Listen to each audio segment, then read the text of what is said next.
Yeah, we made it.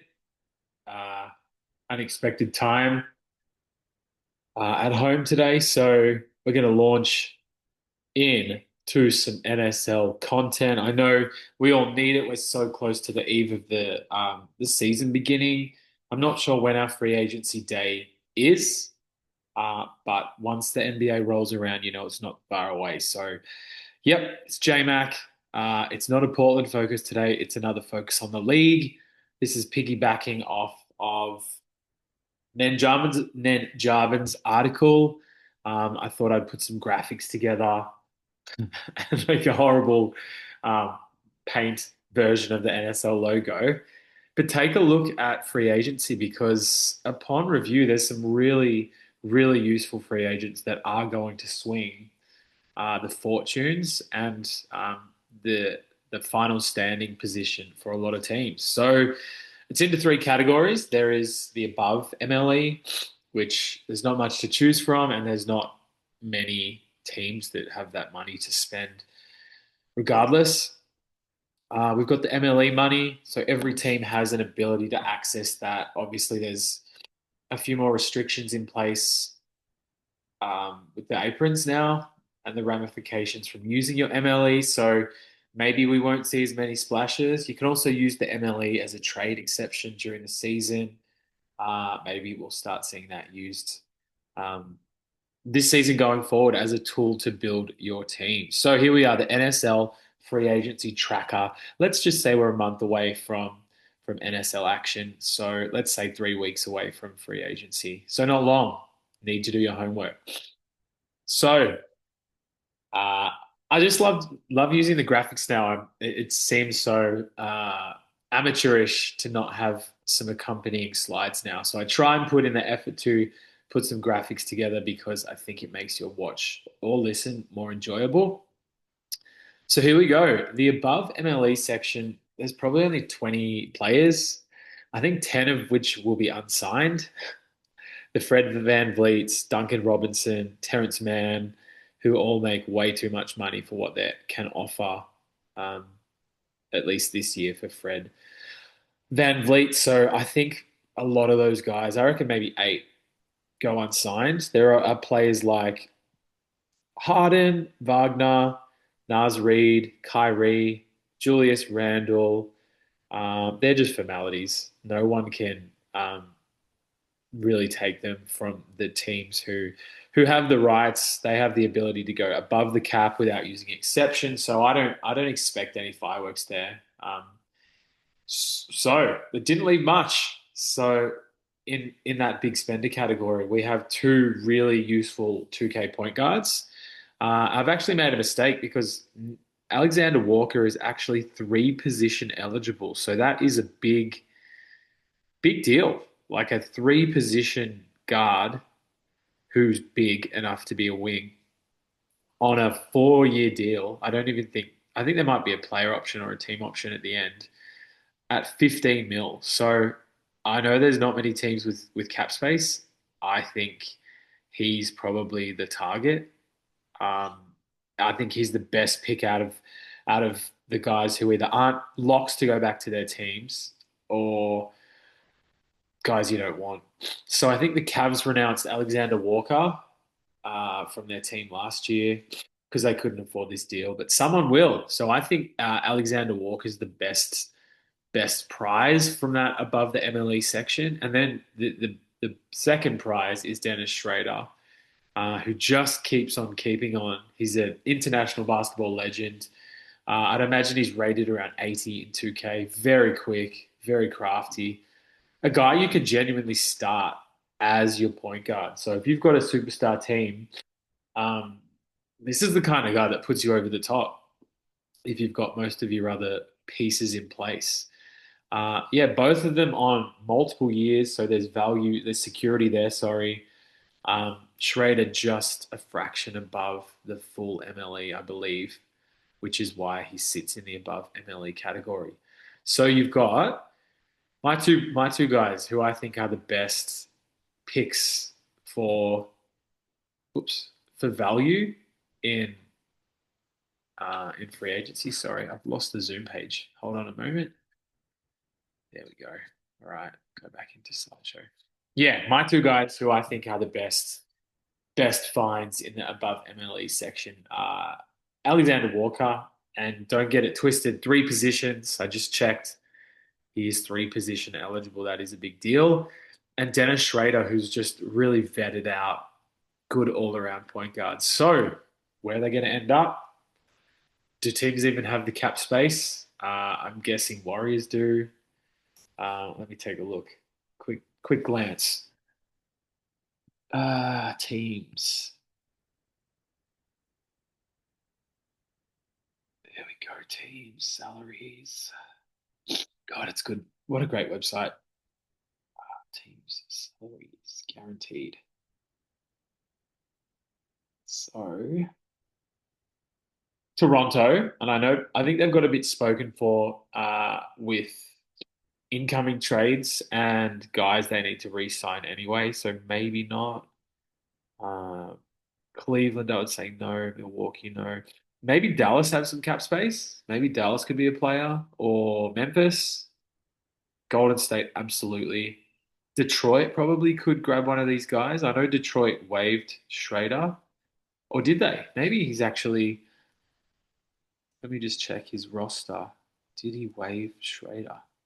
If not, he's in a good spot to grab him back as well. No, he didn't. Sorry, my mistake. So let's say if I'm a betting person, which I'm not, but if I was, I'd call Alexander Walker to the Warriors, and I would call Schrader back to the Pistons. So not quite an anticlimax, but I missed that note that the Pistons held onto his bird rights. Nice one, Sheed. Okay, so you don't quite have the pockets deep enough to play in that above the MLE space, but these were my five best buys, I think, in terms of like contract length, um, ability, obviously. Kevon Looney was unlucky to miss out, but I like the five. I like the dynamic of the five pictures. I couldn't quite fit Kevon on without it skewing the balance, so I kept it at five. And I liked that it actually builds a starting five team. You could start all those five players together. A guy who I unearthed a few years ago, Luke Cornett. He's finally getting his due in real life. He's been a glitch in 2K forever. Even back when he was rated like 70, he was just so big and impactful in that Boban mold. But he's a way better player in real life than Boban, and he's in a great spot.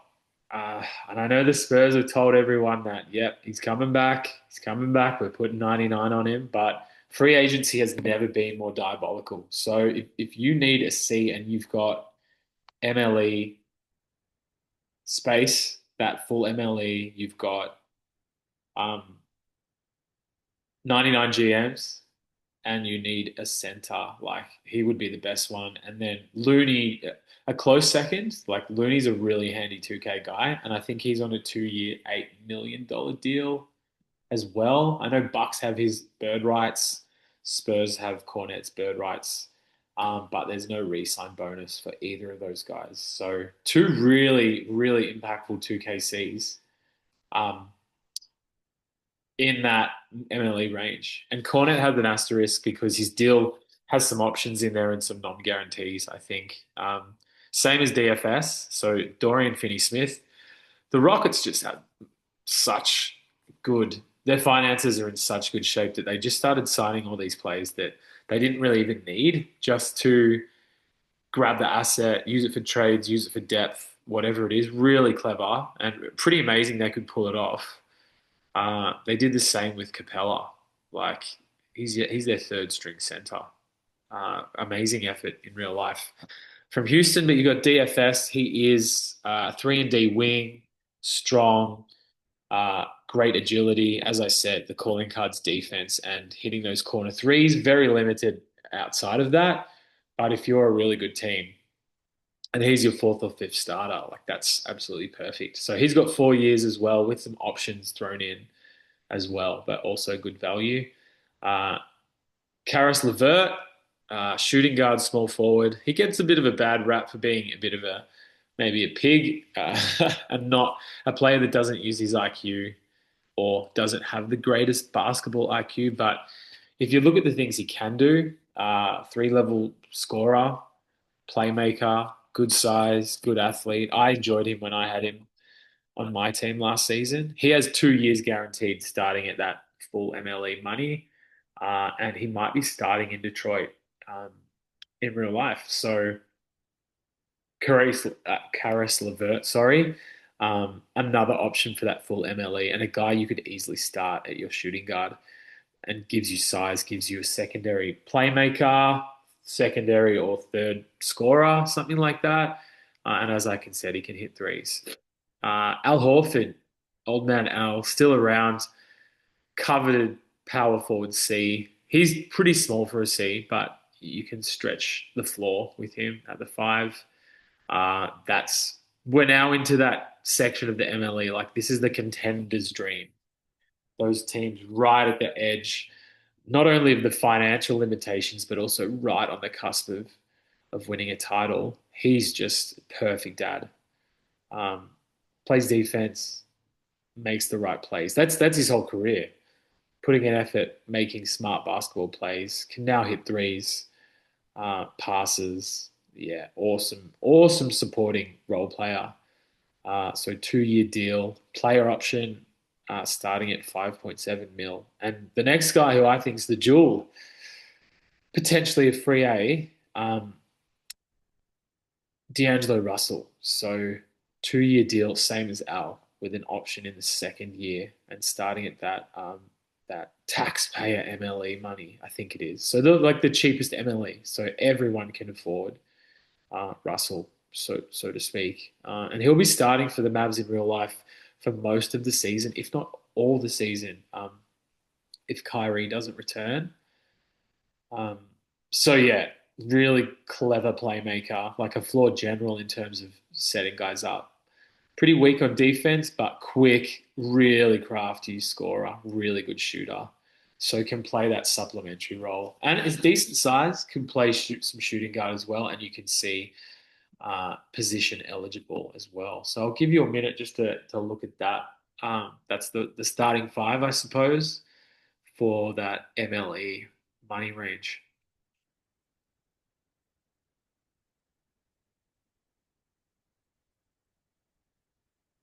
And as I said, Kevon Looney, unlucky not to get on the slide. He was 2 years, $8 million deal as well.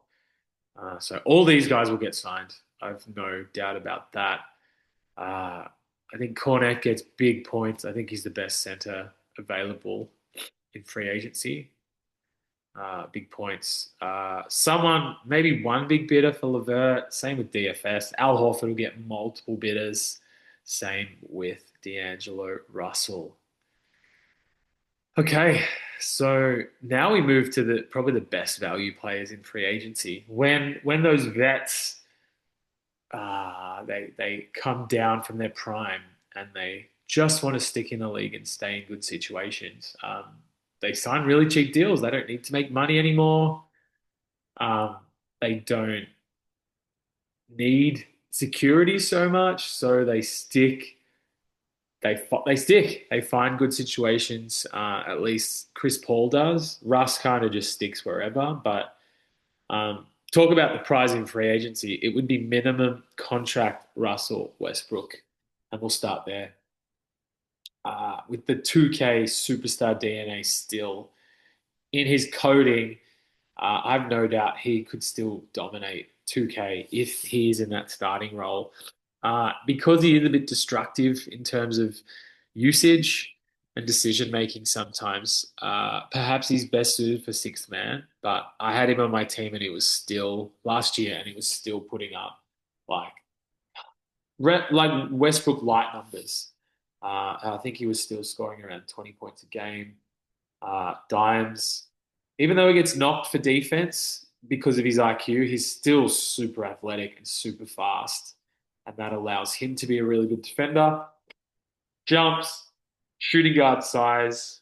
I reckon he's the best free agent available. If you look at value, impact,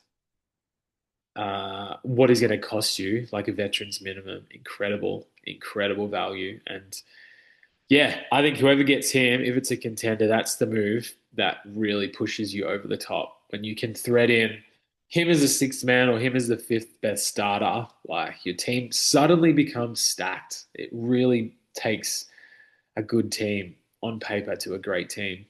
Um, Similar can be said for Chris Paul. He does more subtle things, but he's still going to have that point guard coding in his character, in his archetype that 2K has built for him.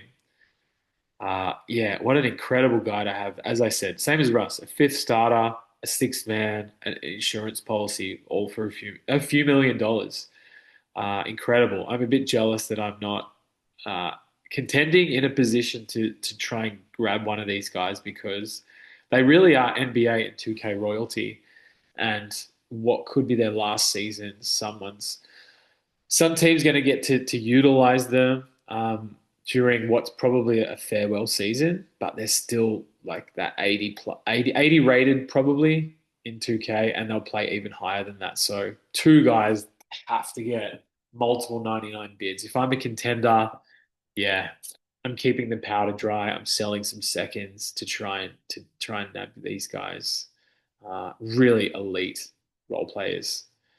Uh, as Nen Jarman mentioned in his interview, Tim Hardaway Jr. is rated like 80 now. This would be the highest he's ever been rated. He turned into a real flamethrower at the end of last year, and that rating has really stuck. Like a lot of guys copped regressions in the ratings because it appears they changed the algorithm. But man, 79, gunner off the bench, like never saw a shot he didn't like, but he tends to make a lot and big threes. He's quick. He's quick and big enough to be handy on defense. He's not going to manipulate the offense too much. He's a finisher. He's going to finish a three or a cut. So really awesome wing depth, similar to Gary Trent Jr. last year and this year, but I think he gets a re-sign bonus, so I'm expecting him to be back in Sacramento. But Tim Hardaway Jr., a free agent, um, yeah, really elite shooter. As I said, if he's your sixth or seventh best player, and you've got that offensive burst off the bench, you're in a really good spot. And I forgot about Kyle Lowry. So he's a sorry, shocking hay fever. He's a step down from Russ and Chris Paul. Still rated 75 and probably plays like a high 70s guy because of all those years of being a sub elite point guard in the league. Those that coding, that DNA sticks with these players. So if you ask Lowry to do too much, if he's starting on a bad team, he's going to shoot a lot and he's going to miss a lot. But if he is your sixth man, if he's the starter on say like Lakers and it's um, Kawhi Leonard, who else have they got? Thompson, Zion, and Wemby. That's an incredible starting five. And really, these are the teams that are going to pay big for these minimum, really vetted, really useful players. Are the teams that can taste it. They're so close to getting into the finals or pushing deep into the playoffs that these are the guys you gotta pay up for to keep stacking that team up while everybody else is trying to get better. And that's why the minimum guys who can really play, it's so incredibly valuable. You've got players out there, role players getting $25 million who in 2K probably aren't doing what these guys are doing for 3 mil. So spoiled for choice. Look at that. Westbrook, Paul, and Lowry, like point guard royalty there. And then I wanted to grab two big guys. Quintessential 2K big man. He's been cashing them checks for 10 plus years. Feels like he's a free agent every year. Mason Plumlee. Seems like a great locker room guy. Doesn't play a lot in the NBA, but the kind of guy that was built to be really good in 2K. Can easily be your starting center. So if you were to grab Plumlee on veterans minimum because you've got aspirations or you've got financial issues, then you can get away with starting a guy at center and breaking even most of the time in the matchups for just a few $1 million. So I expect he will get lots of attention in free agency too, for those probably for those teams that missed out on the Cornet or a Looney, or I know James Wiseman I saw there, um, Gaza. But once after that, like they're nothing like Plumlee. He's a really useful 2K big. I'd be confident if you started him, you're getting 7 or 8 points, 10 rebounds, a steal, 2 blocks, dunking everything, alley oops, low usage, low no turnovers. Like doesn't try and do too much. Really perfect complementary 2K big. And the similar can be said for Bagley. Like he's a really highly touted. What was he? Pick two that just never worked out, and now he's kind of playing for his life. He's in Washington. He's going to get some minutes, but I just love if you look at his 2K ratings, it's just good, even above average. Good inside scorer, um, good athleticism, good rebounding, and with rebounding and um, size and athleticism, you kind of instantly become a passable defender. I can't remember his defensive ratings. I think he's probably solid, has some interior defensive ratings, which are okay, but he's great on the offensive rebounds, good on the low block, just a big body that's going to make it known when he's in the paint. Um, and that's it. So let's just have a little recap. Um, there's not much business to be had that's going to be surprising above that MLE. I think most players return to the teams that have the rights in that section, if not all. There'll be 5 or 6 players. I know I said 10 before, but there'll be 5 or 6 players who just sit out all year. The Doug McDermott All Stars, those guys you just can't justify spending that money on. Shout out, yeah, Van Vliet, Robinson, Terrence Mann. Um, can't remember the other ones. I reckon there's 5 or 6. But yes, these are the two prizes that remain above MLE. Really, really high quality guys available for the MLE money. If you can get your hat in the ring and you can walk away with one of them, a huge boon to your team. And you've got Luke Cornett, 7'2". Yeah, quite clever, but he's just a giant in 2K. DFS, huge build as well. Looks really big and strong in 2K. Easily could be your starting wing as a complementary guy. Karis LeVert, secondary playmaker, shooter. Can be a bit of a ball hog, but that's why if the structure around you is right, he's a great 6 man. Al Horford, once again, could start him as a power forward. Not big enough to start at C, but an awesome first big off the bench. And D'Lo easily could be your starting point guard. Or if you have a really big point guard, like a big defensive point guard, he could be your shooting guard too. There we go. So that's that MLE money. So check out how much you've got to spend. And then the guys that could end up anywhere because everyone can avoid them. Jeez, avoid. Freudian slip. Afford them. These are the guys you don't want to avoid. There's some trash out there that you do. These are the premiums. These are the free agency minimum contract premiums. The point gods, Chris Paul and Russ Westbrook, a really strong point guard. In Kyle Lowry, I strongly believe that 2K DNA doesn't dissipate totally. They'll all play above their rating, I believe. Tim Hardaway Jr., who's surprisingly, yeah, rated 79, just streaky flamethrower 3-point shooter, but a guy that gets good looks, fast, works hard, but is a bit of a one-way player. But for a minimum, absolutely a steal. And the bigs, both big, burly, strong, athletic guys who are just going to do everything you want a big guy to do in 2K. And that is it. So good luck. Oops, I'll go back to this one. So the next, oops, not share, close. Uh, that's it. Thank you for listening. I'm sorry I'm a bit nasally. I'm having terrible hay fever, but I love this league. I just wanted to get some content out for everybody to enjoy because I love hearing and reading when other GMs want to share their thoughts. So yeah, have a watch. Uh, Throw me a comment if you think I'm spot on, or if you think I've missed something and I'm way off. Please correct me. Other than that, we're not far away from the greatest league in the world kicking off another wonderful season. So all the best, everybody. Take care of yourself and yours.